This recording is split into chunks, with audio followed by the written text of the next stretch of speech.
Hello and welcome everyone to the 4PL All or Nothing €1,000 Grand Prize. I am Pulse and I am today joined by C-Zone. How you doing, man?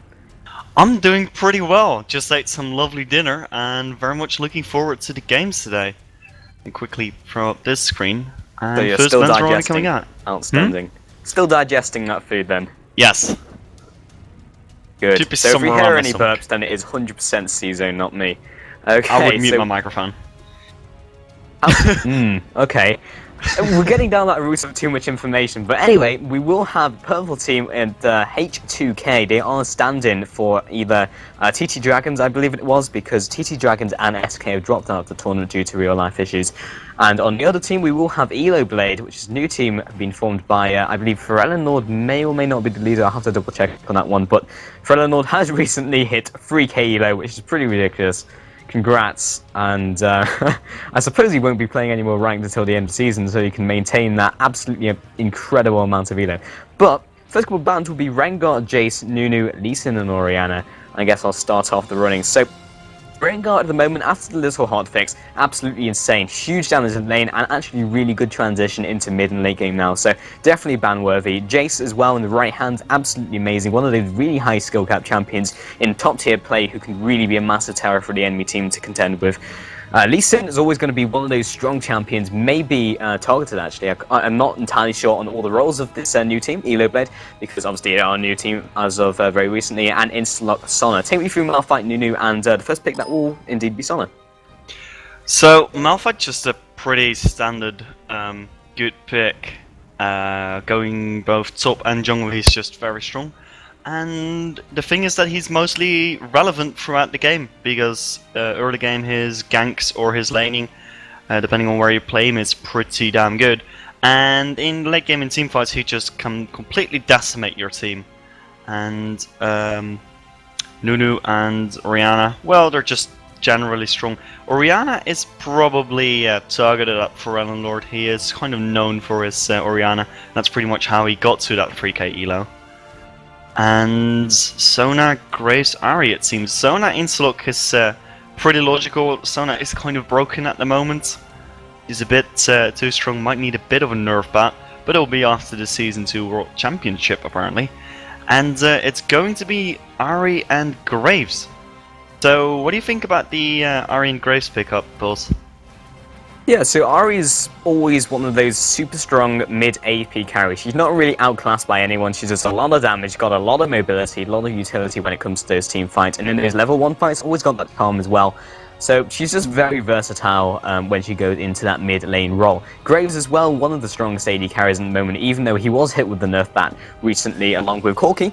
And Ezreal, probably in a lot of pros' minds right now, is pretty much top of all the AD carries. He just does everything seemingly better. His escape is really nice because it's basically when he teleports to a point, he can't be interrupted even during the animation, unlike a lot of escapes in the game. It's very janky with the mechanics as well. Sona and Ezreal is probably one of the strongest, if not the strongest bottom lane at the moment, and indeed Pharrell will be picking up that Shen, maybe not for himself, probably for their either top laner or jungle, but Shen, again with the global presence, is one of those guys you usually see banned out. And looking at H2K's team, they're generally super strong picks. Like, these are competitive picks, obviously, because we're in a tournament right now, but they're not usually the picks that you really see banned out. Maybe Nocturne, but not usually any of the others. Maybe Ari sometimes as well. Yeah, I'm kind of intrigued by the fact that Shen stayed open for so long. And it's gonna be very annoying to play against full H2K because Shen just gives so much pressure. But they're going to pick Nocturne against it. That's a pretty smart idea because Nocturne, while his ultimate isn't global, it's got a pretty long range. So that should be able to get him in the fight from a pretty decent range. And ooh, it looks like they're going to pick up a Twisted Fate.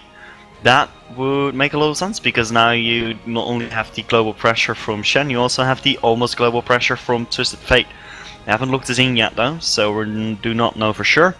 And the Leona Graves setup is probably a really good idea because the idea of bot lane is that it's a bit of a triangle where poke beats... Actually no, I'm derping. Never mind, I was completely going in the wrong direction with my thought line. But they're picking a kill lane against a poke lane, so that kind of doesn't make sense. Because in theory the poke lane should beat their kill lane. But Sona is pretty squishy, so if they can jump on Kodonax when he is, or whoever is supporting for them, when he is harassing with that Sona, they can definitely do well in that lane. But I guess we'll just have to see. And they are gonna look in that Jax and that Twisted Fate.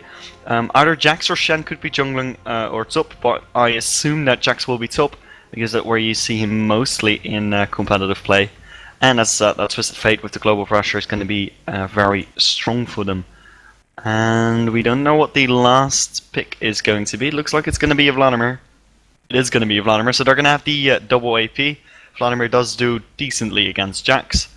And yeah, we'll see how that goes. Do you have anything to bring up about those last 3 picks, boss?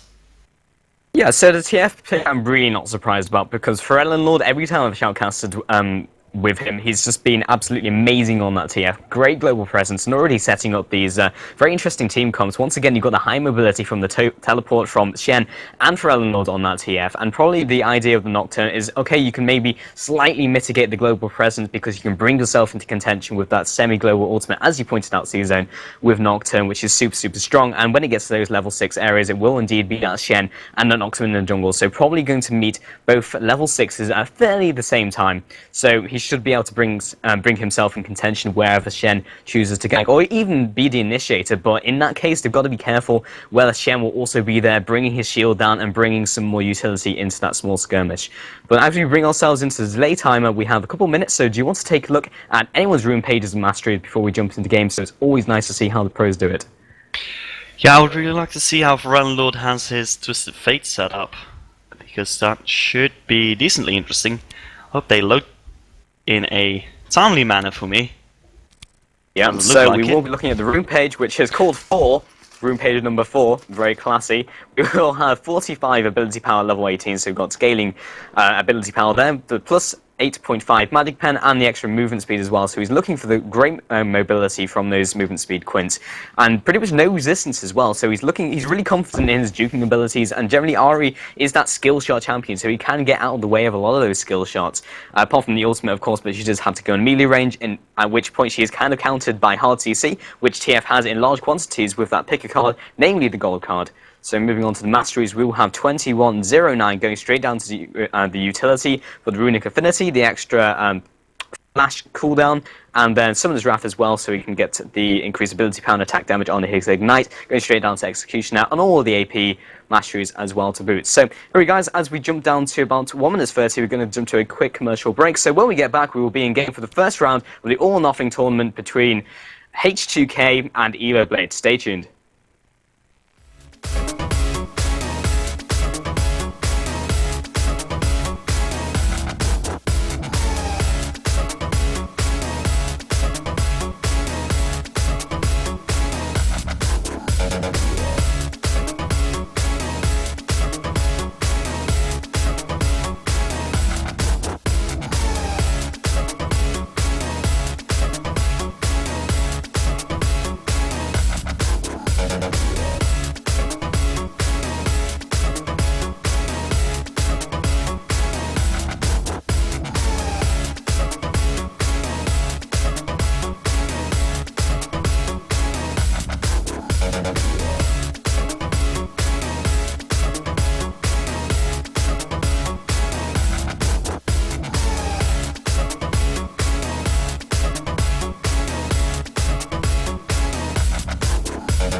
Hello and welcome back, guys, to the first rounds of the All or Nothing Invitationals, rather. This is the main tournament. I am Pulse, and once again, I'm still joined by Season. How you doing, man? I'm doing fine. My game is just not loading, but other than that... there we go. And I am 30 seconds behind, and I'm live. So, going to be going into this game. Looks like Eloblade wants to go in and be aggressive. They have a decent team composition for it. Or they're going to just put a ward down and walk back. And it looks like that's the case. Oh, actually, there's going to be a charm on towards Kultanak. Kultanak's going very low. We'll have to go back to base for sure. Manhawk's doing a lot of harass here on towards Photon. But no one dying as of yet. Goldcard gets picked by Friendlord. Will be able to stun someone? He will, but he is going to be in tower range and going to be okay. So some skirmishing going on at the level 1 here, but nothing too devastating for our team. And I assume they're just going to go into the normal jungle routes. Yeah, already something interesting to note is we will have Eloblade putting down an aggressive ward at those waves, so they have the vision of the enemy jungler that will be Nocturne, generally starting at that blue buff, maybe going for fast level 3 and ganking top. So basically they have that vision, they'll know if he's ganking mid or if he's going top. If he doesn't pass there through maybe just after 2 minutes, longer than that actually, 2 minutes 10, then they'll know that he's maybe going for that level 2 gank bottom. That gives them a lot of vision, a lot of knowledge about the enemy team, and Curb's actually going to go ahead and counter jungle these waves. It is quite common for the top laners to go ahead and do some counter jungling this early onto the game, as they know they're starting down there. They have no real threat of any sort of counter harass from that happening. So that gives them a lot of vision. Also to note that the purple team, H2K, actually put down a defensive ward at the same position. So they're actually afraid of a counter jungle or an invade from the enemy team, which did indeed happen, but maybe from Shen at a later point. So it already shows how both teams are actually feeling about the game. So it looks like H2K are looking to be more defensive and look to pull this maybe more into the roaming phase or to the late game, whereas it looks like Eloblades are really looking to be very aggressive early on to the game. Yeah, I think that the thing that Eloblade is trying to do is to abuse that level 6 they have a lot, because when Twisted Fate and Shen are level 6, they can basically turn a 2v2 or a 1v1 situation in a 4v2 or 3v1 situation, and that's kind of hard to win. There's going to be some harassment going on in bot, and there's going to be a fight up top. There's going to be a ton on towards Staven. Here comes Kurt with the counter-attack. Is going to stun both of them. Ignite goes down on Staven. The exhaust goes down, and is Staven going to be surviving? Golden Axe flashes in. First blood in the meantime is going down in bot. Golden Axe has the ignite on him. It's getting so low. Will turn away. Is he going to be able to survive? Curb is going to pick up another kill, so that's 3 kills for Eloblade within 3 minutes. That was a lot of action going on. I didn't quite catch what happened, but do you see, Pulse? No, I wasn't. I was 100% focusing on that top, and it was just an amazing taunt from Shen right there, basically locking him down so he could only hit him with auto attacks, and that just wasn't enough DPS to bring him down, and that did bring them to 3-0 about 3 minutes into the game, which is absolutely incredible. I'm just going to go ahead and push them down into bottom. I'll actually go back and take a look at that team fight. Go ahead and take the next couple minutes of this season. Yeah, one thing that I found interesting that we haven't mentioned yet is that the supports went for unorthodox starting items. Leo from Korea going for full-on wards and pots, not taking a starting item at all. And Yarrowstar going for a what is it called? Rejuvenation beads. So you went for the health regen early on. So that probably means he's going to build on the Locket of the Iron Solari, which is ironic because he has the Iron Solari skin. But yeah, apparently going for that, going for the Emblem of Valor into the Locket of the Iron Solari. In the meantime, there's going to be a bit of a fight in the middle. Two fights going on, really. Forellenlord doing a lot of damage from Cook My Sock. Is going to turn around and stun. Ignite goes down. Cook My Sock is going to go down. In the meantime, Staven getting chased down by Kultanak. That's the Forward Blade on. Here comes the taunt into the ramp buff procs. Staven is in a whole lot of trouble. Is he going to go down? There's going to be one more hit. He gets the Forward Blade on him. And Kultanak does not get the last hit. And here comes Kaglara. This could be a very that Kultanak. And it is a very that Kultanak. Kaglara going to be picking up that double buff together with the kill. That might be a bit problematic for Kerp now. Yeah, we basically saw as Shen went up to look for that tower dive, he was looking for that extra auto attack, just didn't go off, and he was really just trying to get it out. He had that moment of hesitation, you could actually see it was just slightly backing off. He actually wanted to go in, pick up that kill. He was like, I've been feared, what do I do? He was like, okay, maybe I can tank it out, and then Vladimir, great reaction, saw the mini-map, and just great map awareness in general, picking up that kill for his team and reclaiming one for that top lane. So that's actually going to give him a little help up there because Jax is generally very strong against Vladimir early. And in fact, Kerp on Jax is super strong at the moment, and they're both really like late game scaling champions. Vladimir vamps up hugely in power. Meanwhile, Bottom Yellow, wow, will actually be jumping onto Leo, but massive return and return damage from Metal X. Really just can't initiate on them. Basically, the counter to poke is really for hard initiate, but for hard initiate to pay off, you actually need to be able to beat them in that trade. And after that first kill, the huge poke damage that went down, it was very little they could do about it. Got next just being harassed. Meanwhile, mid actually juking into them with that shadow dash. Orb Detection will land as well, bring him down to about 6% HP. Nothing really to write home about, but bit of damage at least, and forced to pop him a couple health pots at least. Yeah, it was interesting that he shadow just back into them, and if you look at the items at the moment, they've got a lot of wards on the team. Only just noticed that. But, yeah, we're gonna have a bit of a lull at the moment. Jungle's gonna be chilling out, and actually there's gonna be an ultimate towards the middle. Cook My Sock going so low, and is gonna be going down. Kulnak's gonna pick up that kill. And that is exactly what I meant with the level 6 pressure. Because Forellenlord just came from base and was immediately dead. There was not much that Cook myself could do about it. He got taunted, and normally he would just be like, okay, and walk away. But because there was a Twisted Fatal, that was a bit problematic for him. So, oh wow, kill going down on top, that was quick. Kaklora just dying instantly, and Kirk going to be picking up the double buff, so that's really good for him. That probably means his lane is pretty much won. Because he was already a bit ahead, and with that double buff he will be able to relentlessly harass that Vladimir. That's not going to be fun for Kaklaro. Yeah, not in a good position at the moment. Already bringing the advantage to a 6-1, about 3k gold advantage as well. This is only the laning phase, remember, and basically looking at that team, they're really looking to actually get into that mid game. Because in the laning phase, they have basically what is essentially 2 teleports. They have Cotton X, and not even level 6 right now, and they still have that global presence. Very, very soon they're going to mount up, and I's actually found Straven. You will see him, and Spell Shield goes down, blocking one pick of gold. Allsack goes down into the Ignite, will be picking up the kill immediately. I think more than anything, he was hoping that he wouldn't spot him. Reynolds actually juking that charm. Water attacks coming down, the Deception goes out as well. They have the vision cut. Jax also heading out. Forellen will actually be calling in the brush. Pickle card will be gold. Looking to land this around the side. Will give him vision. Kirk coming in from the side as well. Looking for Cook My Sock to really engage and commit. And will not actually get anything done there. Meanwhile, Bottom just want poke going down. And they really are just getting pummeled down there. There's very little they can actually do in response to that. Yeah, Forellenlord going for that chain first, going for full damage. Actually, Curve is going to be jumping into the tower. Pick up the kill with Counter Strike. Wow, that was a lot of damage. That was quite insane. But looks like Kerp is going to be moving down towards the bottom. He could well go for some kind of fight here. The tower is almost down. They could almost maybe poke that down and then immediately go for kills. Actually, there's going to be a channel with Unsumit's Kerp, so he jukes the ward. And here they're going to go into the tower dive, ton in towards them. True Shot Barrage, Crescendo, and they just die.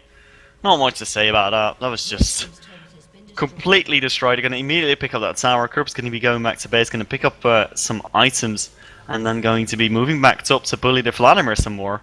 It is looking really good for Eloblade at the moment. They're 10-1 and 6k ahead.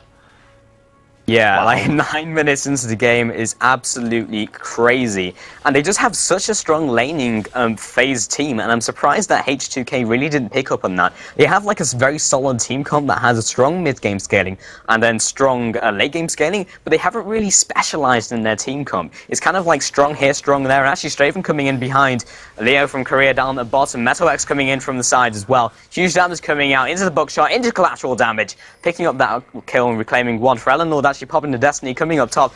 Taunt goes down from Cotnex, flashing over the wall. For Eleanor looking for the wild cards, will miss by about Timo. Caglero taking huge amounts of damage. Cotnex popping down the wards as well to maintain vision from that Duke. Hemiplate goes down as well. Caglero looking for the pull in around 5 seconds. Warper Blade goes down as well. Hemiplate will proc into the Ignite as well, saving him from that kill. Wow. Meanwhile, Noxon coming up as well. Paranoia has been popped, looking to move on to these guys. Krellenlord there as well, waiting to go a couple seconds so Cook My Sock can move into position. Krellenlord will find him along with Curb, looking for the counter strike, will get the stun. Exhaust goes down as well. Straven looking around the side, out of mana, and Stun Call will go out along with Wildcards. Curb looking to jump onto Cook My Sock as he jukes into them. That'll be the kill. Realize he ignited, looking to juke back into them for more damage.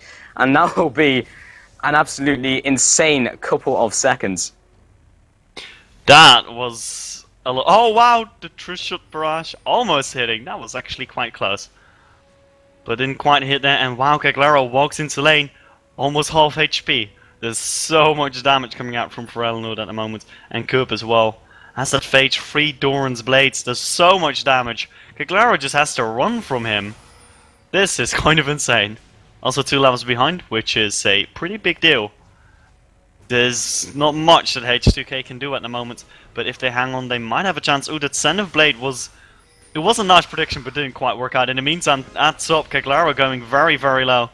Is he going to be going down? Oh, wow, in the middle, though. Krellenlord goes down. So much action going on all over the map. Flash Send of Blade comes in, and Leo from Korea might be going... No, he will not go down. Fosun actually getting tunneled in towards the tower. That was so close. In the meantime, Caglaro perpetually getting bullied and so low. But here comes Steven. He's actually going to flash forward. Will not be able to kill Caglaro because he is out of mana. Will not be able to jump quite yet. The Sanguine Pool comes in, and that's going to be a very down curb. That's going to be a shutdown on him. And Steven's going to be picking up that 400 gold. It's going to be very, very happy with that. But so much action. Wow. Yeah, right now, honestly, they're being really aggressive, really ballsy, but they can really afford to. They know how far they are ahead right now. They know they have a super strong early team, and they need to just push this one home. They're basically just trying to push forward as fast as possible, and Krellenlord actually using Destiny to pop back in mid, looking for the pickup, but it doesn't even matter. As long as they can siege, that's all they really need. They can lose a couple kills along the way, but it's fine. Right now, they need towers, and we can see Ezreal just pushing bots super hard. Got 3 man in mid pushing as well, 2 versus 3, and they're just pushing them out with a huge poke. Very little they can do. They're just trying to outmaneuver their opponents, and the enemy team does have quite a bit of counter-pushing and counter-sieging ability. I mean, you've got Ahri who has the AoE, or the Deception, and the Foxfires as well. Quite a lot of wave clear, but at this stage just hasn't got enough items, just not itemized enough. So even coming in from the side as well, but they just can't fight. It's getting to that stage where that high mobility team is picking up these kills all over the map, and then they just get strong to the point where the enemy is just out of contention and he can't actually contest any sort of objective. And that's a horrible position to be in, especially at around 13 minutes into the game. Yeah, you kind of want that stage to not come at all, and if it comes, be it way later. It's kind of a sum at the moment. Send of Blade comes in with the Sunflower, but he actually arcane shifts away. That was really well played by Maloax. The ultimate kind of missing, but the Send United coming to save him, even if he had not been able to arcane shift away. And they're going to quickly pick up this enemy blue buff. Here comes the ultimate from Steven. He's just going to go in balls deep mode. Goes down almost immediately. Not sure what he was thinking. Senna goes on one person, but that's not too bad. Send of Blade comes in. Is not going to be able to stun anyone though. Krellenlord does go down. Cook My Sock going to pick up that kill. And with a Foxfire, casually picking up the kill on Shen as well from the side. So as it turned late and beyond, they're going to be going for the Dragon. H2K kind of coming back at the moment. The gold cap only 4k now. Yes, it was 6k just a minute ago. But Curb is pushing that top tower. So this might turn into an equal trade. Well, Dragon for top then. The kills were not counted in that equal trade. Is he gonna get that? Yes, he will get that. So that's a dragon for a dragon and a few kills for a tower.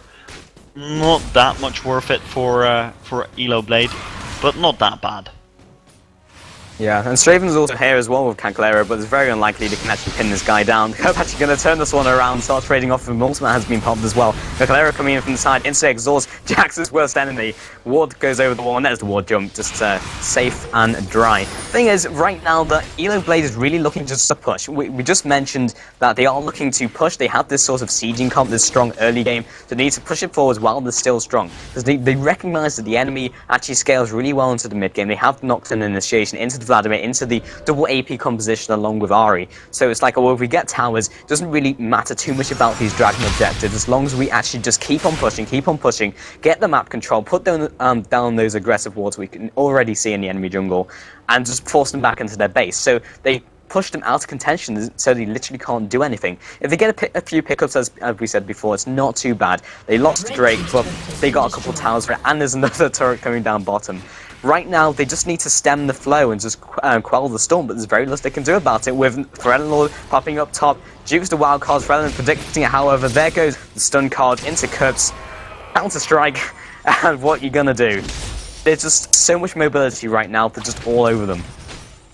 Yeah, there's not a lot that H2K can do, and they could still possibly pull this off, but it kind of rely on Eloblade making a mistake, and they're not really a team that would do that. So they all have high solo queue Elo. Kotsanak's gonna get some damage on him. They do know there's a ward here because Spookmysox threw something in there, but they were not able to clear it because they had no vision wards or oracles. Some aggressive warding going on here, ward very far into the jungle, and there comes Kerp, is going to get the counter-strike on towards Yarrowstar, is going to be enough though. Great Sunfrag coming out, that was really well done. Crescendo only hits the support, that's not the best target. Leo from Korea is going to go down. Kerp now getting the focus on him, is going to go very low, is going to try to jump away to a ward. Did not even have to get chased by Saven there, was dead for sure. They're going to pick up the Wraiths and not going to continue chasing, which is probably the best bet at this point.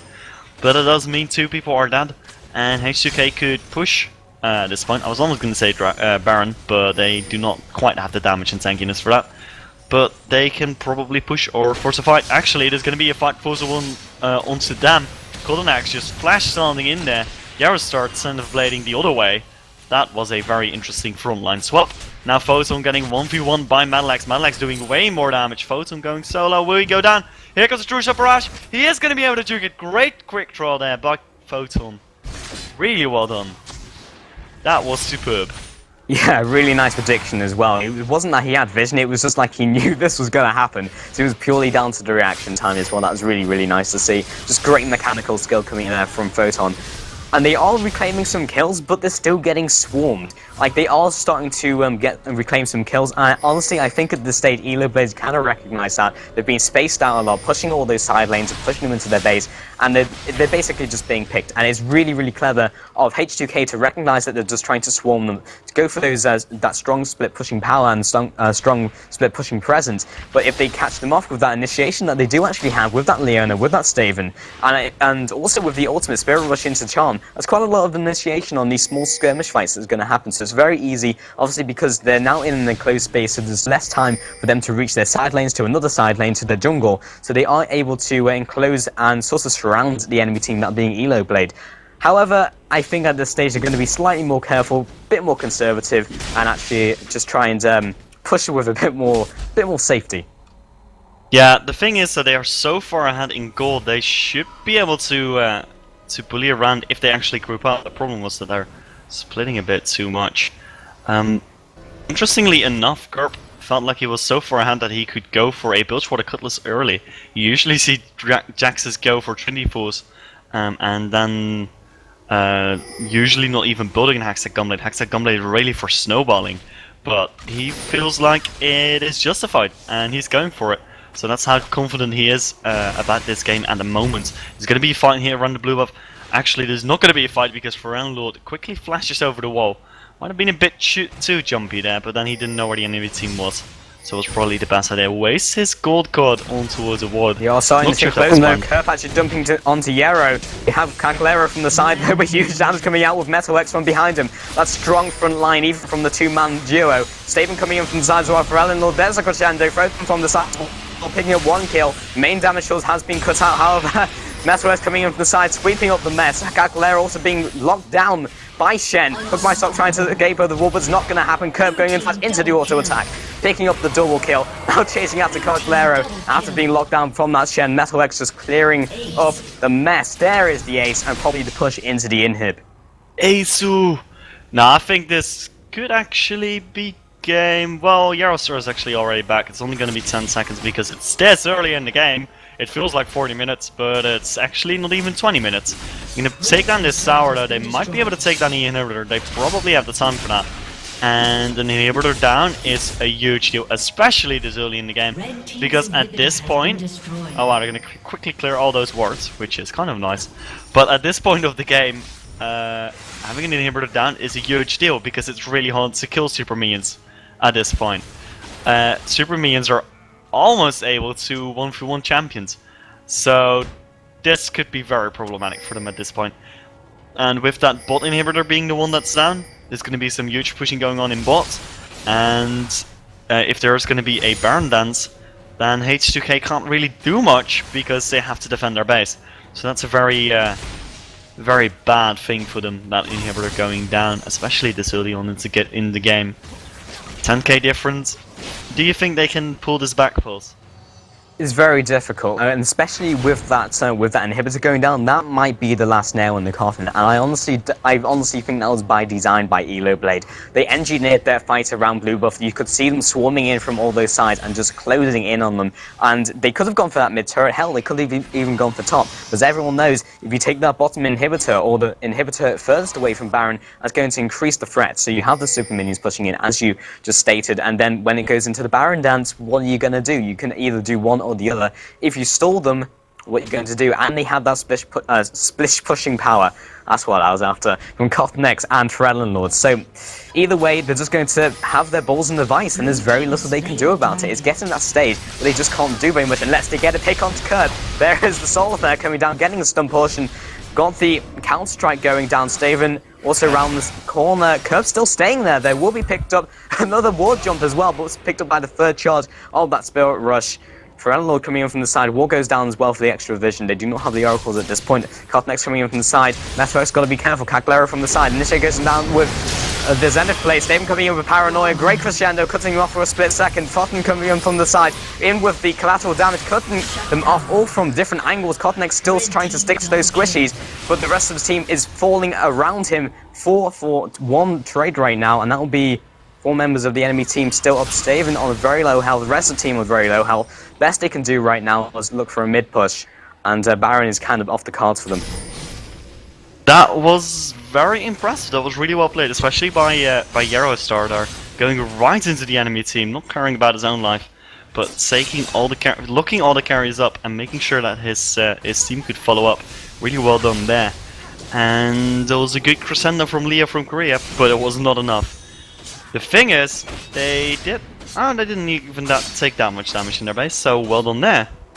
I expected them to take more damage in their base. But as you can see, if you look at their base at the moment, I don't know if our cameraman's gonna scurry over there, but the super minions are actually pulling minions from mid away, which means that both mid and boss are getting pushed thanks to that inhibitor being down. Oh, Caglero, Destiny's gone down. He knows what's up.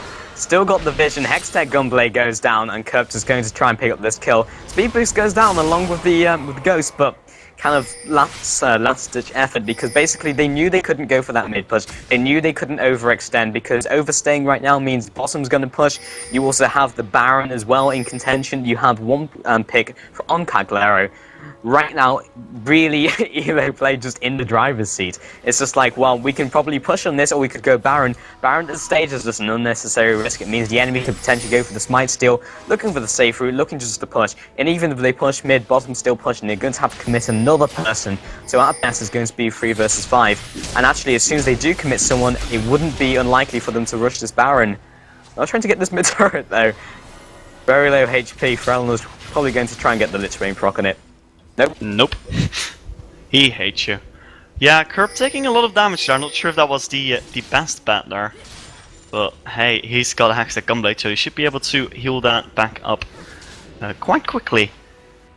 And well, as you could see, the minions were just really pushing in. Oh, but Cook My Stock is going to be going for Lord. Xenoblade comes down through the wall. That was insane. Here comes the Paranoia. That Ari went down.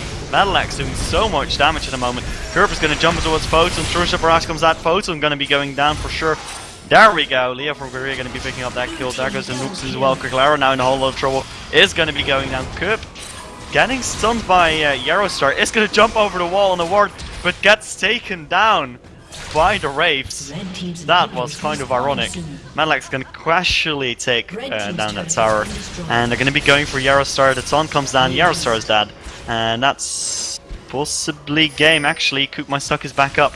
His ultimate is not, though. It's going to be a while.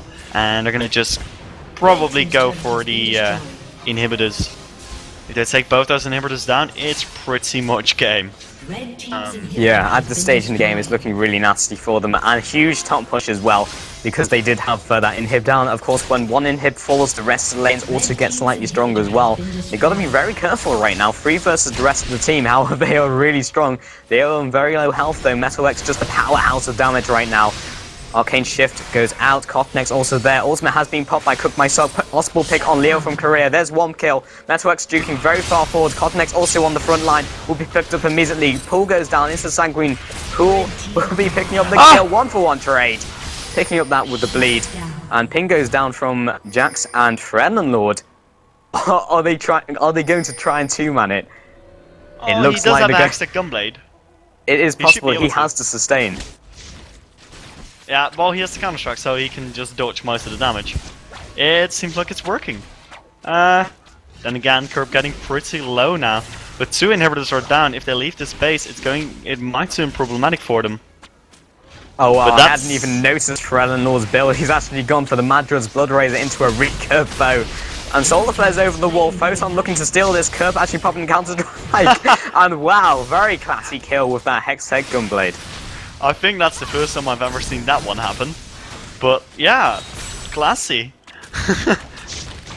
But yeah, Madra's Blood Razor, that's interesting. And I feel like he's not taking this seriously. At the moment, yeah. It's I'm just like, slightly well, offended. we know we're so far ahead, I might as well just go for an on-hit build. We also have Leo from Korea actually picking up that needlessly large rod. Greatest use of Gunblade so far. I totally agree there, Kerp. And Staven trying to be counter-jungled by here by Kotnex, but he should be out of there. He really doesn't have the damage by himself, though Destiny has been popped more for utility than anything. Maybe just trying to scumbag red from Metal-X. What does he have right now? He actually has a Trinity Force, so he does have the kiting ability. On Ferellanord, it means he is using his auto-attacks all the time, so it gives him increased kiting capability, so either way, it's actually going to benefit him, probably more than Metal-X at this point.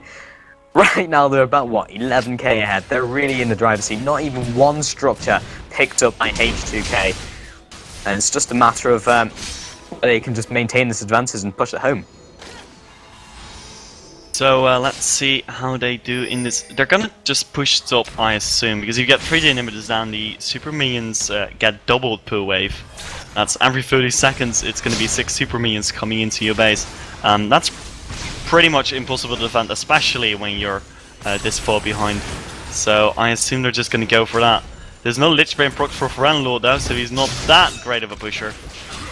But in the meantime, there's going to be a crescendo whip through the barrage ontowards 2 people. Yarostar going to be using a solar flare to try and take down Malax, but he gets taken down himself by Leo from Korea. Staven 1v1ing Ferellanord, doing okay, but in the meantime his entire team dies. And Ferellanord is going to go down. So that was a 1-for-4 trade. That's not too good.